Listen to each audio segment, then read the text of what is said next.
Matt, there was some news that came out late last week that seememed relatively relevant to our universe here.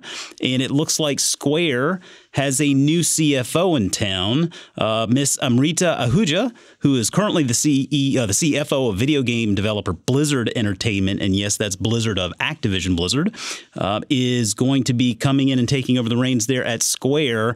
And I tell you, after reading a little bit about her work history and a nice little Twitter thread she had out there regarding her family and how they came to this came to the country, I feel really good about this hire. What do you think?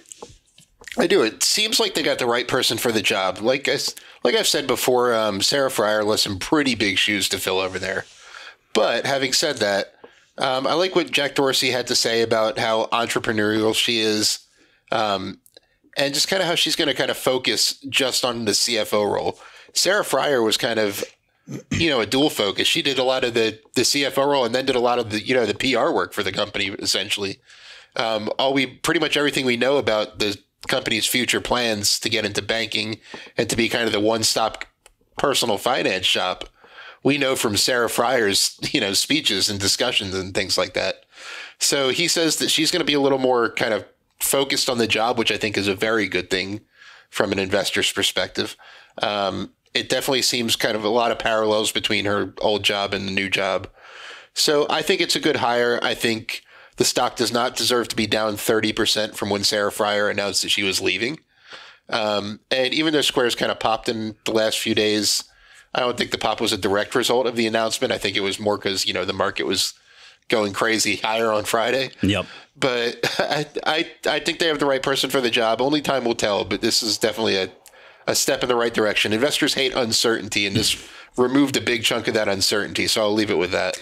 Yeah, I mean, that's a good point there. We weren't really sure how long this was going to go on, but given that Jack Dorsey at both Twitter and Square, he's really, he said his primary role as CEO of both companies is to make sure that he's getting the appropriate talent in the appropriate positions. And so that's encouraging. I mean, you look at Ms. Ahuja's work history. She had stints at Fox Networks Group, at the Walt Disney Company, and Morgan Stanley after receiving degrees from Duke and Harvard Business School. So, yeah, I'd say she seems pretty qualified. Yeah, this definitely seems like a good person to have at the top of their list, and I can easily see why Jack Dorsey went ahead and pulled the trigger and brought her on the team. And, it's probably a little bit of a different stage for Square at this point in its life, where for a while, I think, Sarah Friar really needed to be out there front and center in creating that public image and helping to nurture that public image of Square so that consumers and merchants and restaurateurs all understood more about what Square does and the value proposition that they're offering to all of their different customers. And so perhaps today there is more public awareness, more understanding as to what the company does, to where Ms. Ahuja can go in there and really focus more on the numbers and making sure that the company is allocating its investments appropriately. It kind of reminds me maybe of perhaps when Ruth Porat took over at Alphabet.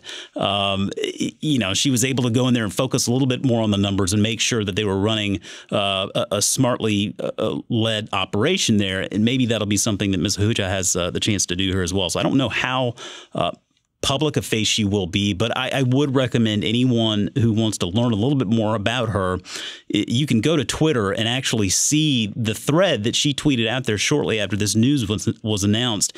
And she just gives a little bit more about her story, her parents' story, and as you mentioned, the entrepreneurial spirit of her and her parents. And I think that gives a little bit more understanding as to why we like that hire. And certainly it seems like she would be somewhat empathetic to not only the company, but its customers as well. And I think that can only be a good thing. No, definitely. And I like your point about how they don't really need that public face as much anymore.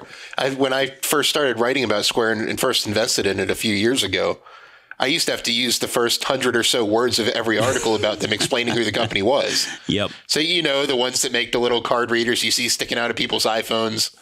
Now that's no longer necessary. So you don't really need someone to tell you where the company's going constantly and, who they are and what they do. So I like that they're kind of consolidating this role down to a more traditional CFO role. That's a big positive in my mind. Well, good news for your one to watch for 2019, Matt. We'll keep following it and wish them the best of luck. I'm sure we'll learn a little bit more when earnings season comes around.